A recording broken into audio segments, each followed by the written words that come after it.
Hello दोस्तों, आप सभी को नमस्कार और आप सभी का स्वागत है हमारे चैनल RK स्टडी कंपटीशन 1 पर। मैं आशा करता हूं कि आप लोग सब ठीक होंगे, स्वस्थ होंगे। और देखिए कि जैसा कि आप जानते हैं कि जो कह रहे हैं कि कोरोना की तीसरी लहर आने वाली है, तो आपको इससे बिल्कुल नहीं घबराना है, अपनी तैयारी बरकरार रखनी है। जो होगा देखा जाएगा। फिलहाल हमारे सामने जो है 20 अगस्त और 20 अगस्त को धमाका होने वाला है, क्योंकि यूपी SSC पैट का एग्ज़ाम है और सारे विद्यार्थी उसमें जान लगाकर मेहनत कर रहे हैं। और मैं आशा करूंगा सभी के लिए कि सभी का एग्ज़ाम क्वालिफाई हो। देखिए, जो हमारा सिलेबस है यूपी SSC पैट का, हम उसमें जो मैथ और इंग्लिश और हिंदी करा रहे हैं। और ये हमारा आपसे वादा है कि हमारा जो कंटेंट है आपको 100% समझ में आएगा। तो आज जो हम शुरू करने वाले हैं वो शुरू करेंगे संधि। और संधि से आपको एक क्वेश्चन जरूर मिलने वाला है यूपी SSC पैट में। तो आप सभी से बस यही गुजारिश है कि आप सभी मेहनत से पढ़ाई कीजिए, लगन से पढ़ाई कीजिए, कमर कस लीजिए, मेहनत करनी है और अपना main target UP SSC PAT पर विशेष ध्यान देना है, क्योंकि उसके बिना आप थोड़े बेकार से हो। क्योंकि जितनी भी स्टेनो की वैकेंसी होंगी, जो भी यूपी SSC निकालेगा उसमें पैट लागू होगा। देखिए, जो हम आज शुरू करेंगे वो शुरू करेंगे संधि।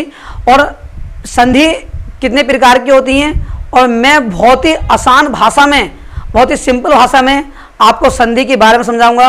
आपका संधि का कोई भी डाउट नहीं बचेगा, ये मेरा आपसे वादा है। मेरे द्वारा दिया गया कंटेंट आपको 100% समझ आएगा और आपके सारे डाउट क्लियर हो जाएंगे। देखिए, सबसे पहले जो हम जो शुरू करेंगे वो संधि की परिभाषा और इसका शाब्दिक अर्थ क्या होता है, परिभाषा क्या है। बस यहीं से आपको समझना है कि संधि होती क्या है। यदि आपने ये समझ लिया तो आप बहुत ही आसानी से संधि विच्छेद कर लेंगे और संधि को पहचान लेंगे। देखिए, जो संधि होती है, जो संधि का शाब्दिक अर्थ होता है वो होता है योग समझौता, सुलह जो होती है उसे हम क्या बोलते हैं, संधि बोलते हैं। और संधि होती क्या है, संधि जो होती है हमारी, जो दो शब्द होते हैं और जो दो शब्दों के बीच वर्णों का मेल होता है। ध्यान रखना, दो शब्दों के बीच जो वर्णों का मेल होता है उसे हम क्या कहते हैं, उसे कहते हैं संधि। हाँ, परिभाषा जो बनती है, परिभाषा ये बनती है, दो शब्दों के बीच जो निकटवर्ती शब्द होते हैं और उनके बीच जो वर्ण होते हैं, पहले शब्द का अंतिम वर्ण और दूसरे शब्द का पहला वर्ण, इनका जो योग होता है यही कहलाती है हमारी संधि। क्या कहलाती है, संधि। ध्यान रखना, दो शब्दों का योग नहीं है, उन दो शब्दों के बीच जो वर्ण है और जो उनका योग है वही है हमारी संधि। दो शब्दों का यदि योग कर दोगे तो वो कहलाते हैं समास। तो समास नहीं पढ़ रहे हैं हम पढ़ रहे हैं संधि। और संधि क्या होता है, दो शब्दों के बीच जो वर्णों का मेल है, जो पास पास वर्ण होते हैं उनका जो मेल है वही है हमारी संधि। तो समझते हैं संधि के बारे में और संधि की परिभाषा। देखिए, हमें दे रखा है, हमें यह बता रखा है कि जो संधि का शाब्दिक अर्थ होता है वो क्या होता है, वो होता है मेल, योग, सुलह और समझौता।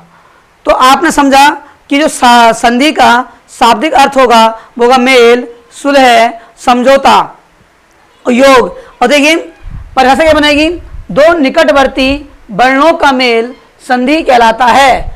दो निकटवर्ती वर्णों का मेल संधि कहलाता है। आगे देखते हैं, दो शब्दों के बीच में वर्णों का योग, दो शब्दों के बीच में वर्णों का जो मेल होता है। ध्यान रखना, दो शब्दों के बीच में वर्णों का जो मेल होता है, किनका, वर्णों का।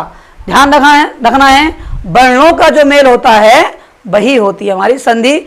और विशेष बात ये ध्यान रखनी है, जो आपने दो शब्द लिए हैं और उन शब्दों का जो प्राकृत शब्द है हमारे, उनका कोई ना कोई अर्थ होना अनिवार्य है। और यदि उनका कोई अर्थ है तभी वह संधि होगी। और संधि में जो दो वर्ण होते हैं उनका जो मेल होगा वही हमारी संधि होगी। देखिए, उसे संधि कहते हैं, लेकिन ऐसे शब्दों में लिखते हैं जिनका कोई ना कोई अर्थ अवश्य हो, जिनका कोई ना कोई अर्थ अवश्य हो।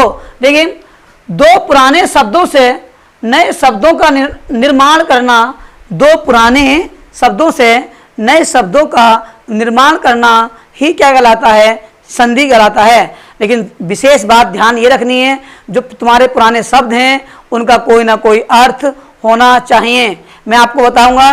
देखिए, जैसे मैं आपको शब्द लेता हूं, जैसे मैंने लिया दीपावली, दीपावली, और मैंने एक लिया विद्यालय, विद्यालय, और मैंने एक लिया विद्यार्थी, विद्यार्थी। अब देखते हैं, तो हमने ये बताया कि हमें इस शब्द को, इस पूरे शब्द को ऐसे दो शब्दों में तोड़ना है जिनका कोई ना कोई अर्थ अवश्य हो।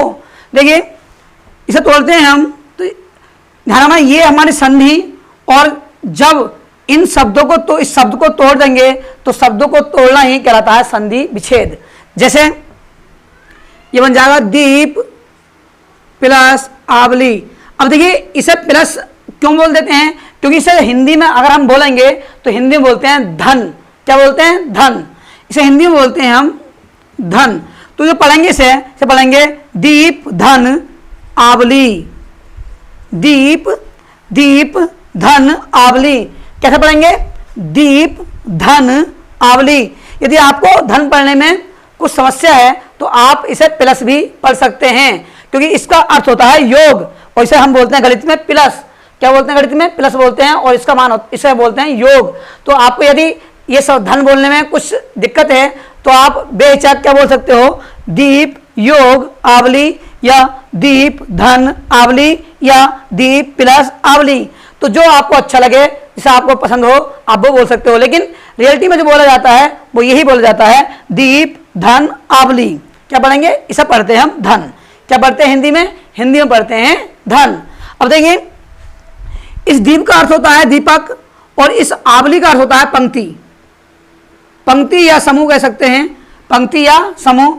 तो यहां बात आई कि दीपों की पंक्ति या दीपों का समूह, तो यहां पर दोनों शब्दों का अर्थ हुआ, और जहां दोनों शब्दों का अर्थ हो वही बन जाती है संधि। अब देखिए, यहां से कौन सा, अब कैसे कैसे हमने इसे तोड़ा, तो देखिए यहां से हमने एक ये बोलते हैं इसे ए, और यहां से बोलते हैं आ। आम भाषा में हम बोल सकते हैं, जिसे हमने बचपन में पढ़ा है और हम पढ़ते आ रहे हैं, इसे बोल देते हैं याद करने के लिए छोटा आ, इसे बोल देते हैं बड़ा आ। ठीक है। अब देखिए, जब हमने ये दोनों क्या है? स्वर हैं, और जब दोनों वर्णों का क्या किया? योग किया, तो ये दोनों वर्णों का योग ही क्या कहलाया? दोनों वर्णों का योग कहलाया संधि। ध्यान रखना है, दो शब्दों का योग नहीं कहलाएगा, दो शब्दों का योग जो कहलाता है वो कहलाता है समास। लेकिन इन दो शब्दों के बीच, इन दो शब्दों के बीच जो वर्णों का योग हो रहा है, इन दो शब्दों के बीच जो वर्णों का योग हो रहा है वही कहलाता है हमारा संधि। ध्यान रखना, वर्णों का योग क्या कहलाता है? संधि कहलाता है। और कहां? दो शब्दों के बीच, दो शब्दों के बीच जो वर्णों का योग हुआ वो हुआ संधि। अब देखिए, जैसे मैंने अब यहां से जो लिया, ये छोटा ए लिया और ये बड़ा आ लिया, और ये पहला शब्द है और ये दूसरा शब्द है। तो ध्यान रखना है, पहले शब्द का अंतिम वर्ण, पहले शब्द का अंतिम वर्ण और दूसरे शब्द का आदि वर्ण, आदि को बोलते हैं प्रारंभ और इसे बोलते हैं शुरू। ठीक है। अब देखिए, पहले शब्द का अंतिम वर्ण, पहले शब्द का अंतिम वर्ण और दूसरे शब्द का पहला वर्ण, जब इन दोनों का योग होता है तो ये बन जाते हैं वर्णों का। ध्यान रखना, वर्णों का जो योग होता है तो ये कहलाती है संधि। तो अब आपको बहुत ही अच्छे से समझ में आ गया होगा कि संधि का शाब्दिक अर्थ क्या होता है और संधि होती क्या है। विशेष रूप से ध्यान ये रखना है कि जब आप दो शब्द लोगे, यदि वो कहता है दो शब्दों का योग, तो दो शब्दों का योग कहलाता है समास, और दो शब्दों के बीच जो वर्णों का योग हो रहा है, दो शब्दों के बीच जो वर्णों का योग हो रहा है वह कहलाता है संधि। और देखिए, जैसे हमारा है विद्यालय है, तो विद्यालय में तोड़ेंगे हम इसे विद्या, धन, आल्य। अब देखिए यहां से जो निकला हमारा, यहां से निकल गया बड़ा आ और यहां से आ गया बड़ा आ।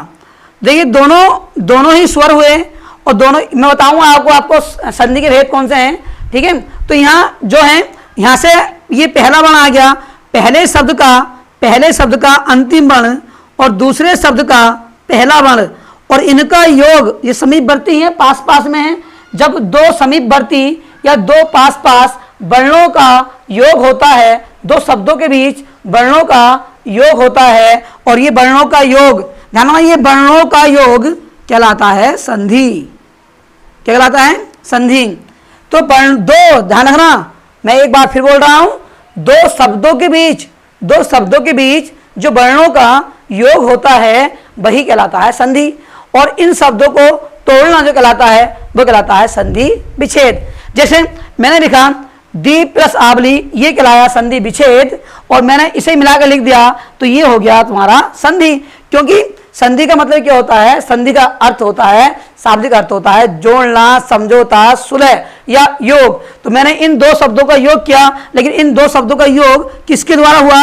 इन वर्णों के द्वारा हुआ। जब दो शब्दों का योग उनके बीच स्थित वर्णों से हो तो वो कहलाता हमारा संधि। क्या कहलाता है? संधि। तो विशेष रूप से ध्यान रखना है संधि होती क्या है, संधि का शाब्दिक अर्थ होता क्या है। आइए जो हम पढ़ते हैं, अब पढ़ेंगे संधि के भेद। तो इसे आप नोट कीजिए। देखिए अब जो हमने संधि की परिभाषा समझी और संधि का शाब्दिक अर्थ समझा, तो आपको बहुत अच्छे से समझ आ गया होगा कि संधि का शाब्दिक अर्थ क्या होता है और संधि की परिभाषा क्या होती है। यदि आपको बिल्कुल पूर्ण रूप से संधि का शाब्दिक अर्थ और संधि की परिभाषा अच्छे से आती है तो आप बहुत ही अच्छे से पहचान जाओगे कि ये संधि कौन सी है। अब हम जो पढ़ने वाले हैं वो पढ़ेंगे संधि के भेद, और संधि के भेद की मैं आपको एक छोटी सी ट्रिक बताने वाला हूं और आपको याद हो जाएगी आराम से। देखिए जैसे हम संधि के भेद पढ़ते हैं और संधि के भेद हम भूल गए कि कितने भेद होते हैं, तो आपको एक शब्द याद रखने ना है, उसे हम बोलते हैं अतः। क्या बोलते हैं? अतः। तो इस अतः में जो ये अ है ये हमारा स्वर है, और जो तय है ये हमारा व्यंजन है, और ये जो दो बिंदी लग रहे हैं इसे बोलते हैं विसर्ग, और ये बोलते हैं आयोगवा। ठीक। तो आपने देखा जो संधि के भेद हुए वो कितने हुए? वो संधि के भेद हुए 1 2 3। तो संधि के भेद कितने हो गए? संधि के भेद हो गए 3। अब संधि के भेद कौन कौन से हुए? देखिए जो संधि के भेद हुए वो पहला हुआ हमारा स्वर संधि, स्वर संधि, और जो दूसरा हुआ वो कौन सा हुआ? वो हुआ व्यंजन संधि, और जो तीसरा हुआ ये आपका पहला हो गया, ये दूसरा हो गया, और ये हो गया तीसरा हमारा हो गया विसर्ग संधि। तो आपने देखा कि जो संधि के भेद हुए वो कितने हुए? संधि के भेद हुए 3। और मैंने आपको बता दिया एक छोटी सी ट्रिक है, बस आपको याद रखना है अतः। और अतः में जो ये अ है वो स्वर है, जो ते है वो व्यंजन है, और जो विसर्ग ये बिंदी लगी हुई बोलते हैं विसर्ग। तो यहाँ से 3 प्रकार की संधि हमारी हुई। संधि के 3 भेद हुए, वो हमारे हुए एक स्वर संधि, एक व्यंजन संधि और एक विसर्ग संधि। अब देखिए जो हमारे इसमें स्वर संधि होती है तो इसके भी जो होते हैं भेद होते हैं, और वो भेद होते हैं 5। कितने होते हैं? वो भेद होते हैं हमारे 5। अब ये 5 भेद कौन से होंगे? आपको एक छोटी सी ट्रिक बताने वाला हूं मैं इसकी, जिसे आपको बहुत आसानी से याद हो जाएगा। और वो ट्रिक है छोटी सी, वो है डीजे। आप इसे जे पढ़ना मन ही मन में, डीजे ब्या में। तो आपने देखा कि एक छोटी सी ट्रिक जो बनी वो बनी डीजे ब्या में। अब इसका अर्थ जो हुआ वो अर्थ में बताने वाला हूं आपको। बस एक तरीका हमसे आना चाहिए कि इस तरीके से हम याद रख सकते हैं, वरना याद करने के लिए मैंने बताया आपको ट्रिक टिकती नहीं है, इसलिए इसका नाम क्या रखा है? ट्रिक। तो आपको ध्यान रखना, बस एक बेस होता है, जैसे जैसे आप चीज़ों को लिंक करते रहोगे और लिंक करके याद करते रहोगे, बहुत ही आसानी से आपको चीज़ें याद हो जाती हैं। और यही तरीका आपको आगे करना है। और ऐसे ही आपको एक चीज़ को दूसरी से जोड़िए, फिर तीसरे से जोड़िए, आपको चीज़ें याद होना शुरू हो जाएंगी। देखिए जो स्वर संधि है तो उसके 5 भेद होते हैं। देखिए 1 2 3 4 5। अब 5 कौन कौन से होते हैं? तो पहला भेद जो होता है, ये पहला वाला भेद होता है हमारा, भेद होंगे इसके 5। और जो पहला भेद होगा, ये पहला भेद कहलाएगा हमारा दीर्घ स्वर संधि। इनकी परिभाषाओं के बारे में समझेंगे और बिल्कुल पूर्ण रूप से समझेंगे। सबसे पहले हम ये पढ़ रहे हैं कि संधि के भेद होते कितने हैं और संधि किस प्रकार से बनाई जा सकती है। देखिए जो हमारा पहला हुआ वो हुआ दीर्घ स्वर संधि, और जो दूसरा हुआ वो हुआ गुण स्वर संधि, और जो तीसरा हुआ वो हुआ वृद्धि स्वर संधि, और जो चौथा हुआ वो हुआ यण स्वर संधि, और जो पांचवा हुआ वो हुआ अयादि स्वर संधि। तो ये 5 प्रकार की हमारी संधियां हुई। और ये संधियां किसके भेद हैं? ये भेद हैं स्वर संधि के।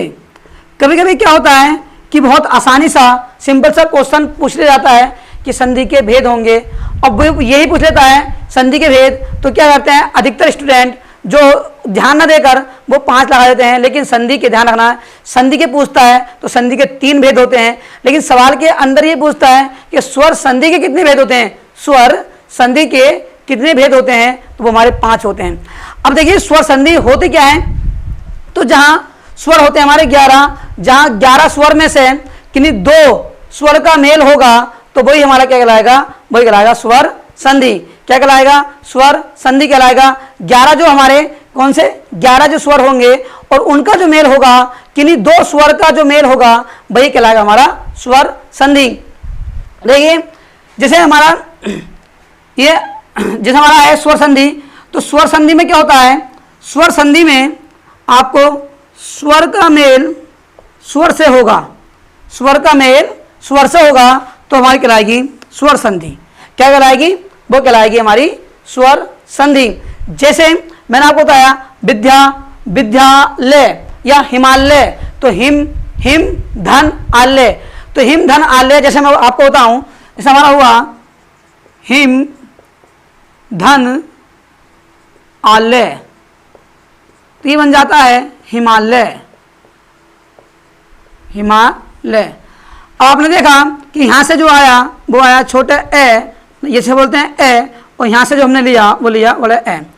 जैसे हमने यहाँ से छोटे ए निकाला, यहाँ से बड़ा ए निकाला तो बन गया हिमालय, और इनका योग कहलाता हमारा स्वर। आपने देखा कि जो हमारे हैं स्वर, 2 स्वर का मेल होगा, किसका? 2 स्वर का मेल होगा, जहाँ 2 स्वर का मेल होगा वही हमारा होगा स्वर संधि। और स्वर कौन से होते हैं? अब मैंने आपको वर्णमाला में बहुत ही अच्छे से पढ़ा दिया है। हमारा ए ई उ और रिर, और फिर आई ओ औ, तो ये हमारे क्या होते हैं? स्वर होते हैं। 11 स्वर होते हैं, और 11 स्वर में जो हमारे होते हैं अंग और ए जो होते हैं इन्हें लगाकर कुल हो जाते हैं 13। तो आपको विशेष ध्यान रखना है, जो हमारे स्वर जो होंगे, स्वर की जो होंगे वो होंगे हमारे 11। कितने होंगे? 11। और इन 11 स्वर में से किसी भी 2 स्वरों का मेल होगा तो हमारी कहलाएगी स्वर संधि। अब जो हम पढ़ेंगे स्वर संधि, अब देखिए मैं आपको और समझाता हूँ कुछ इनके बारे में। तो स्वर संधि जो होगी, जहाँ स्वर और धन स्वर का मेल होगा वो कहलाएगी स्वर संधि। अब जैसे व्यंजन संधि आ जाओ, तो व्यंजन संधि में क्या होगा, एक व्यंजन और व्यंजन, ये तो व्यंजन और व्यंजन का मेल, या व्यंजन धन स्वर का मेल, या स्वर धन व्यंजन का मेल। यदि 2 व्यंजनों का मेल हो, या एक व्यंजन एक स्वर का मेल हो, या एक स्वर एक व्यंजन का मेल हो, तो वहां क्या होती है? वहां हमारी होती है व्यंजन संधि। तो आप अच्छे समझ रहे होंगे कि इनकी क्या परिभाषाएं हैं। मैंने आपसे कहा यदि स्वर संधि होगी तो स्वर संधि जहां दो स्वरों का मेल होगा, और स्वर होते हमारे 11, जहां 11 में से किन्हीं दो स्वर का मेल हो वहां होगी स्वर संधि। और जहां दो व्यंजन एक व्यंजन एक स्वर एक व्यंजन का मेल होगा वहां होगी व्यंजन संधि। अब देखिए आपने व्यंजन संधि समझी। अब देखते हैं विसर्ग संधि। अब देखिए जो हमारा होगी विसर्ग संधि क्या होगी, तो विसर्ग में जो होगा एक विसर्ग धन स्वर, फिर विसर्ग धन व्यंजन। तो विसर्ग का मेल स्वर से होगा या विसर्ग का मेल व्यंजन से होगा, विसर्ग का मेल स्वर से होगा या विसर्ग का मेल व्यंजन से होगा, तब वहां क्या होगी, वहां हमारी होगी विसर्ग संधि। तो आपको बहुत ही अच्छे से सिंपल भाषा में समझ आ गया होगा कि स्वर संधि क्या होती है, व्यंजन संधि क्या होती है और विसर्ग संधि क्या होती है, और संधि के भेद कितने होते हैं और स्वर संधि के भेद कितने होते हैं। मैं एक बार और रिवाइज करा रहा हूं। जो हमारी संधि होती है, संधि का जो शाब्दिक अर्थ होता है वो होता है योग, सुलह, समझौता। और संधि की परिभाषा होती है, ध्यान रखना, दो निकटवर्ती जो वर्ण मिलेंगे और किनके बीच, दो शब्दों के बीच दो निकटवर्ती जो वर्णों का योग होगा वही कहलाएगा हमारा संधि। मैंने एग्जाम्पल लेकर आपको बहुत ही अच्छे से समझा दिया है और बहुत ही अच्छे से आपको समझ भी आ गया होगा। फिर हमने पढ़ा कि जो स्वर संधि होती है, वो क्या होती है, जब दो स्वर का मेल होगा, 11 में से दो स्वर का मेल होगा तो वहां क्या होगी, वहां होगी स्वर संधि। फिर हमने पढ़ा कि स्वर संधि के भेद कितने होते हैं, तो स्वर संधि के 5 भेद होते हैं। मैंने एक ट्रिक बताई है, वो छोटी सी ट्रिक बताई है आपको, जिससे कि आप बहुत ही आसानी से याद रख सकते हैं। फिर मैंने आपको बताया कि व्यंजन संधि क्या होती है, तो व्यंजन संधि क्या होती है, जब एक व्यंजन दूसरे व्यंजन से मिलता है, यानी कह सकते हैं हम व्यंजन का मेल व्यंजन से, या व्यंजन का मेल स्वर से, या स्वर का मेल व्यंजन से होता है, तब वहां क्या होती है हमारी, वहां होती है व्यंजन संधि। अब हमारी नंबर 3 है विसर्ग संधि। तो विसर्ग संधि में क्या होता है, जब विसर्ग का मेल स्वर से या विसर्ग का मेल व्यंजन से होता है, विसर्ग का मेल स्वर से या विसर्ग का मेल व्यंजन से होता है, तो वहां क्या होती है, वहां होती है हमारी विसर्ग संधि। तो आपको बहुत ही आसानी से संधि क्या है और संधि का शाब्दिक अर्थ क्या है और संधि कितने प्रकार की होती हैं, स्वर संधि क्या होती है और व्यंजन संधि क्या होती है और विसर्ग संधि क्या होती है, बहुत आसानी से हमने जो है पढ़ा। और आप इसका स्क्रीनशॉट लीजिए और मैं आपको आगे इसे पढ़ाता हूं।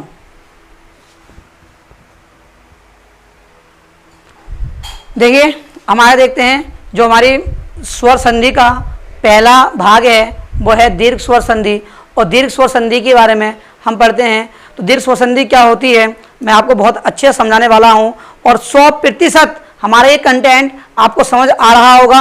मैं आशा करता हूं कि आपको बहुत ही अच्छे से समझ आ रहा होगा। और यदि आपको कोई दिक्कत है तो आप कमेंट कर सकते हैं और कमेंट बॉक्स में अपनी परेशानी बता सकते हैं। मैं आशा करता हूं कि आपको मेरे द्वारा दिया गया कंटेंट बहुत अच्छे से समझ आ रहा होगा। देखिए पढ़ते हैं हम दीर्घ स्वर संधि। तो दीर्घ स्वर संधि, अब दीर्घ स्वर संधि होती क्या है, जब दो स्वर कौन से होंगे, जो एक समान स्वर होंगे, एक जिसे बोलते हैं सजातीय स्वर, उनका जब मेल होगा तो वो कहलाता है हमारा दीर्घ स्वर संधि। और इन सजातीय स्वर से ही जो स्वर प्राप्त होगा वो प्राप्त होगा दीर्घ स्वर। क्या प्राप्त होगा, दीर्घ स्वर। और दीर्घ स्वर प्राप्त जो होगा वही कहलाएगा हमारा, ध्यान रखना, सजातीय से सजातीय ही प्राप्त होना चाहिए तो हमारा कहलाएगा दीर्घ स्वर संधि। ये पढ़ते हैं दीर्घ स्वर संधि के नियम को। तो हमने कहा जो दीर्घ स्वर संधि होती है वो क्या होती है, जहां दो एक जैसे वर्णों का मेल हो, जहां दो एक जैसे वर्णों का मेल हो, अर्थात सजातीय वर्णों का मेल हो या एक समान वर्णों का मेल हो, तो वहां क्या होती है हमारी, वहां होती है दीर्घ स्वर संधि। देखिए, या दो समान स्वरों का आपस में मेल हो, दो समान स्वरों का आपस में मेल हो तब वहाँ दीर्घ स्वर संधि होती है। अब देखिए समान स्वर कौन कौन से होंगे। अब जैसे मैंने लिखा ये आ वाला, जैसे आ का, अब जैसे हमने इसका नियम बनाते हैं तो इसका नियम बनता है, यदि आ का मेल इस आ का मेल इसके ही समान स्वर से होता है, जैसे इस आ का मेल छोटे आ से, इस आ का मेल बड़े आ से, या इस आ का मेल इस छोटे आ से, इस बड़े आ का मेल बड़े आ से। जब इनका मेल होगा तो हमारा इसका ही दीर्घ स्वर बनेगा। जो सजातीय स्वर है इसका ही दीर्घ स्वर बनेगा। कहने का मतलब ये हुआ कि इसका एक ये डंडा लगा देते हैं, ठीक है। इसकी मात्रा डंडे बोलेंगे, इसकी जो ये होगा इसकी एक मात्रा होगी जिसे हम इस प्रकार से दर्शाते हैं। देखिए अब उसी प्रकार जैसे हमारा ई वाला है, जो ई वाला नियम है, अब ई वाला नियम देखिए ये आपको समझ आ गया होगा। अब जो ई वाला नियम है इसे देखते हैं, जब ई या इसे बोलते हैं ई या ई। अब देखिए जैसे ई, अब इसका मेल, अब देखिए छोटी ई का मेल, सब यदि आम भाषा में पढ़े हम तो इसे बोल देते हैं छोटी ई, इसे बोल देते हैं बड़ी ई। देखिए जब ई का मेल ई से होगा और इस ई का मेल इस बड़ी ई से होगा और इस बड़ी ई का मेल छोटी ई से होगा और इस बड़ी ई का मेल बड़ी ई से होगा तो हमेशा ही हमेशा बड़ी ई बनेगी। कहने का अर्थ ही हुआ कि इस बड़ी ई की मात्रा बनेगी, बड़ी ई की मात्रा बनेगी। तो आपको बहुत अच्छे से समझ आ गया होगा कि क्या बनेगी, इस बड़ी ई की मात्रा बनेगी। अब देखिए इसी प्रकार ये हमारा है, ये वाला नियम है, यदि इस उ और बड़े उ और धन उ बड़े उ का मेल, जब जैसे इस प्रकार इस उ का मेल इस वाले छोटे उ से, इस उ का मेल इस बड़े उ से, या इस बड़े उ का मेल छोटे उ से, या इस बड़े उ का मेल बड़े उ से कराएंगे तो हमेशा ही बड़ा उ आएगा, अर्थात बड़े उ की मात्रा लगा देंगे, अर्थात बड़े उ की मात्रा लगा देंगे। अब देखिए अब आप देख रहे होंगे जो मैंने ये लिखा है ये बहुत ही कम मालूम होता है स्टूडेंट को कि क्या ऋण से भी क्या हम बड़ा ऋण बना सकते हैं। तो ये नियम भी होता है और ये नियम कैसे होता है मैं आपको अभी सिद्ध करके बताऊंगा।